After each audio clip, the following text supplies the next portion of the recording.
What's going on, you guys? Mr. Dork here. Sorry about that. Bad sun glare.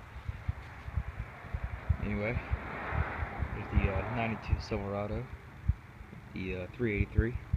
My dad and I have been thinking of some nicknames for this truck, and he came up with White Lightning. I decided that was pretty cool.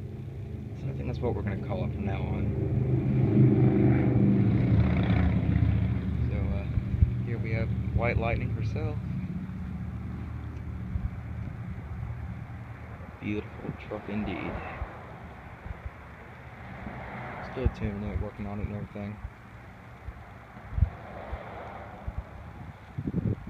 She's coming along pretty well. Check out my other videos in the past and everything.